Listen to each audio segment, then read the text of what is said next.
এখানে যেটা দেখতে পাচ্ছেন সেটা হচ্ছে ডেইলি স্টারের একটা হেডলাইন এবং একটা সাব হেডলাইন বা সাব টাইটেলস।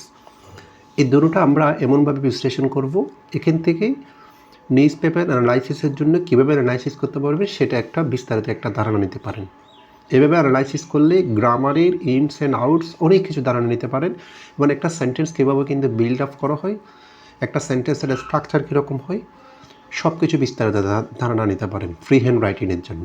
যেমন এখানে বলা হচ্ছে heavy rain doubles burden for 42 farmers in the north.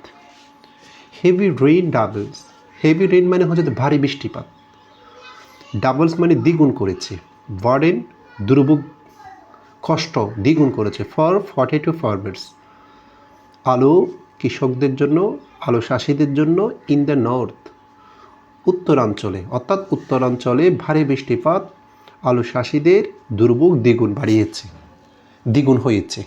এটা ট্রান্সলেশন যদি করি, প্রথমে যদি আমি এটা বিশ্লেষণ করি, এই যে ডাবল শব্দটা আমরা যদি বলি, সাপোজ এক্সাম্পল আমি যদি এখানে লিখি ডাবল প্রাইস, খেয়াল করেন ডাবল প্রাইস মানে হচ্ছে যে দ্বিগুণ মূল্য, তাহলে এখানে যদি বিবেচনা করেন এটা প্রাইস হচ্ছে যে এখানে নাউনের আগে এটা হচ্ছে যে এটা পরিমাপ বুঝিয়েছে, এটা গুণ বুঝিয়েছে, এটা একটা মাল্টিপল অ্যাডজেক্টিভ, এটা হচ্ছে যে অ্যাডজেক্টিভ, অর্থাৎ আমি বুঝাচ্ছি যে ডাবল শব্দটা সচরাচর অ্যাডজেক্টিভই হয়, এটা মাল্টিপল অ্যাডজেক্টিভ। কিন্তু এখানে দেখেন, এখানে যেহেতু ভার্ব এখানে এস বাই এস হয়েছে, এটা কেন হয়েছে? হেভি রেন হচ্ছে এখানে সাবজেক্ট, এটা সাবজেক্ট একটা ফ্রেজে আছে, নাউন ফ্রেজে আছে। সাবজেক্ট ক্লজ যদি সাবজেক্ট কোনো সাবজেক্ট যদি ক্লজ অথবা ফ্রেজ হয় সেটা সবসময় কিন্তু সিঙ্গুলার নাম্বার হয়। এখানে প্রেজেন্ট ইনডিফিনিট টেন্স অনুসারে সিঙ্গুলার নাম্বার বিদায় এস বাই এস হয়েছে, তাহলে এস বাই এস কোথায় হয়? ভার্বে হয়, অর্থাৎ এখানে এটা অ্যাডজেক্টিভ না, এখানে হচ্ছে এটা ভার্ব অর্থে ইউজ করা হচ্ছে, অর্থাৎ দ্বিগুণ করা। তাহলে বুঝতে পেরেছেন কখন অ্যাডজেক্টিভ হবে কখন ভার্ব হবে, এটা একটা বুঝতে পেরেছেন। এরপর আসেন বার্ডেনটা কি? বার্ডেনটা হচ্ছে তো বোঝা, সচরাচর হাও দ্বারা প্রশ্ন করলে বার্ডেনটা কিন্তু পাওয়া যায়, কিন্তু এখানে বার্ডেনটা হচ্ছে তো কষ্টকে বোঝানো হয়েছে, কষ্টকে বোঝানো হয়েছে, কষ্ট বা দুর্ভোগকে বোঝানো হয়েছে। এটা যেহেতু কষ্ট বা দুর্ভোগকে বোঝানো হয়েছে সেহেতু কী এখানে দ্বিগুণ করেছে। কী দ্বিগুণ করেছে? এটাকে হোয়াট দ্বারা প্রশ্ন করলে পাচ্ছি আমি, যেহেতু এটা হোয়াট দ্বারা প্রশ্ন করলে পাচ্ছি সেহেতু আমি বলতে পারি এটা হচ্ছে যে নিশ্চিত একটা অবজেক্ট। তাহলে এখানে কিন্তু এখানে যেহেতু অবজেক্ট হয়েছে, সাবজেক্ট অবজেক্ট নাউন অথবা প্রনাউন বা নাউন ফ্রেজ অন্য কিছু হতে পারে না, তাই এখানে কিন্তু এটা নাউন। বার্ডেন এখানে নাউন হয়েছে। এখন বার্ডেন যদি নাউন হয় তাহলে ডাবলস এটার পরে অবজেক্ট আসে বিদায় ডাবল এখানে কিন্তু ট্রান্সিটিভ ভার্ব, যে ভার্বের পর অবজেক্ট থাকে সে ভার্বের পরে ট্রান্সিটিভ ভার্ব। একটু খেয়াল রাখবেন আমি কীভাবে বিশ্লেষণ করে গ্রামারের সমগ্র বিষয়গুলা একসাথে নিয়ে আসতেছি। আচ্ছা, এরপর আসেন for 42 farmers in the north. আমি যদি তাহলে সাবজেক্ট চলে গেছে, ভার্ব চলে গেছে, অবজেক্ট চলে গেছে, পরবর্তী শুধু যদি আমি 42 ফার্মার্স ইন দ্য নর্থ পর্যন্ত বিবেচনা করি, এখান থেকে শেখাবো কীভাবে ফ্রেজ আইডেন্টিফিকেশন করবেন। Phrase identification, clause identification competitive exam, BCS বা ব্যাংকের জন্য খুবই গুরুত্বপূর্ণ। অ্যাকচুয়ালি কিন্তু মুখস্থ করে আপনি ফ্রেজ এবং ক্লজ আইডেন্টিফিকেশন করতে পারবেন না, আপনি জানবেন যে কীভাবে আইডেন্টিফিকেশনটা করবেন, বেসিক্যালি কতটুকু আছে এটা প্র্যাকটিক্যালি জানতে হবে। যেমন আমি যদি এখান থেকে যদি আপনাকে পরীক্ষা যদি এতটুকু দেয়, আপনি এটাকে কী ধরে নেবেন সেটার জন্য আপনি দেখবেন এর আগে কী আছে, এর আগে একটা প্রেপোজিশন আছে, তাহলে প্রেপোজিশনের পরে নাউন, প্রনাউন বা নাউন ফ্রেজ হয়, তাহলে 42 ফার্মার্স ইন দ্য নর্থ এতটুকু হচ্ছে দ্য নাউন ফ্রেজ, কারণ এর আগে প্রেপোজিশন আছে। আচ্ছা, মনে করেন আবার আপনাকে আন্ডারলাইন করলো ইন দ্য নর্থ, কোথায়? উত্তরাঞ্চলে, তখন আবার এটা হয়ের দ্বারা প্রশ্ন করতে হচ্ছে, যদি আগে প্রেপোজিশন আছে তাই বলে এটা প্রেপোজিশনাল ফ্রেজ বলা যাবে না, এটা হয়ের দ্বারা প্রশ্ন করতে হচ্ছে। যদি আন্ডারলাইনটা যদি এতটুকু হয় তখন আবার আপনি নাউন ফ্রেজে বলতে পারবেন না, তখন আবার ফ্রেজ পরিবর্তন হয়ে গেল, তখন আবার হবে এটা হয়ের দ্বারা প্রশ্ন করতে হচ্ছে বিদায় এটা কিন্তু আবার অ্যাডভার্বিয়াল ফ্রেজ হয়ে গেল। তাহলে একই জায়গায় নাউন ফ্রেজ হচ্ছে, একই জায়গায় আবার অ্যাডভার্বিয়াল ফ্রেজও হচ্ছে, সেটা আন্ডারলাইনের উপর ডিপেন্ড করবে, এটা একটু মাথায় রাখবেন। আরেকটা বিষয়, ফার্মার্স কিন্তু এখানে নাউন, কৃষক, এটা কি ধান চাষি নাকি আলু চাষি নাকি অন্য কিছু সবজির চাষি? পটেটো ফার্মার্সকে মডিফাই করছে বিধায় পটেটো, যদিও আমরা জানি এটা একটা ম্যাটেরিয়াল নাউন, কিন্তু এখানে এটা একটা অ্যাডজেক্টিভ হিসেবে কাজ করেছে। দেখেন পার্সপেক্টিভ বিন্যাসের কত গুরুত্বপূর্ণ, এখানে প্র্যাকটিক্যাল ধারণা পাওয়া যায় নিউজ পেপার থেকে। আচ্ছা, এটা হয়ে গেল। এখানে এটা যদি সেন্টেন্সের স্ট্রাকচারটা যদি জানি, এটা একটা ফাইনাইট ভার্ব আছে বা মেইন ভার্ব আছে, এখানে একটা সাবজেক্ট আছে, তাহলে একটা সাবজেক্ট একটা ফাইনাইট ভার্ব হলে এটা একটা ক্লজ অর্থাৎ ক্লজের কাজ করেছে। একটা ক্লজ থাকলে এটাকে আমরা একটা সিম্পল সেন্টেন্স বলতে পারি। আসেন পরবর্তী অংশটার মধ্যে। পরবর্তী অংশটার মধ্যে বলা হচ্ছে এখানে water logging hits fells as growers already reel from low market prices.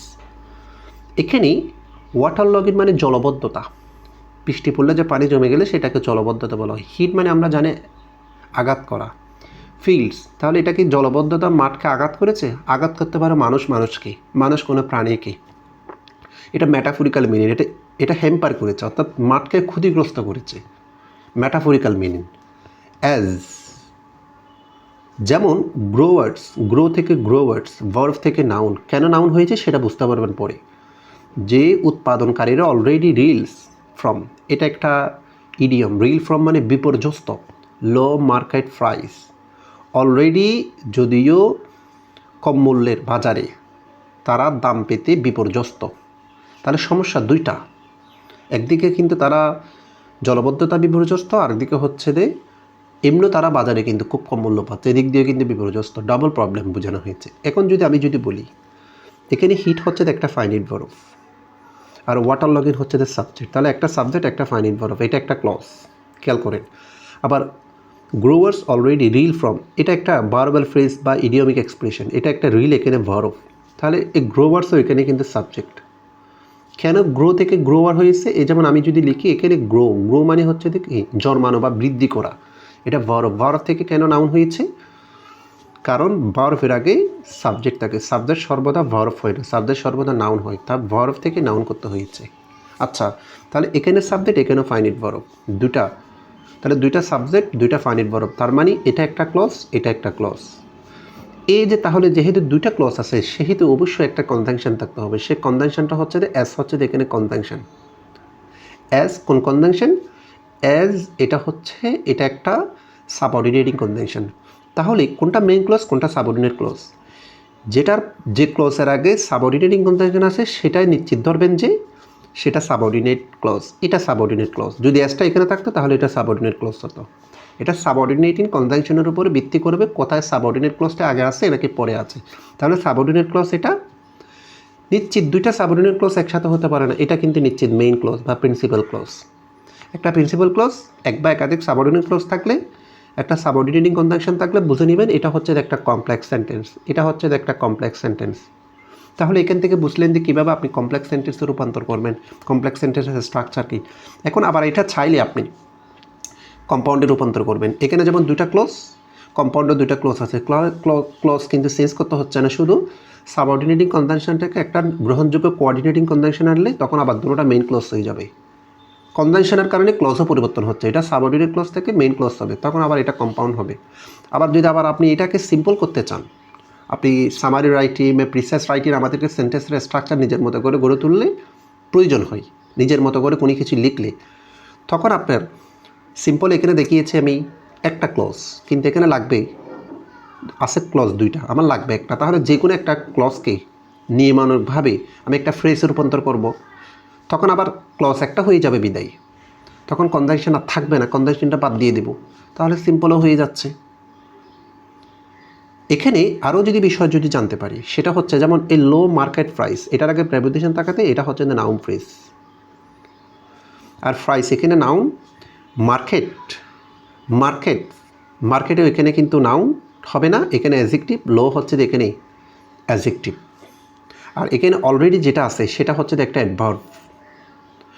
Subject এবং ভার্বের মাঝখানে যদি কিছু হয় সেটাকে ধরে নিতে পারবেন, সেটা হচ্ছে একটা অ্যাডভার্ব।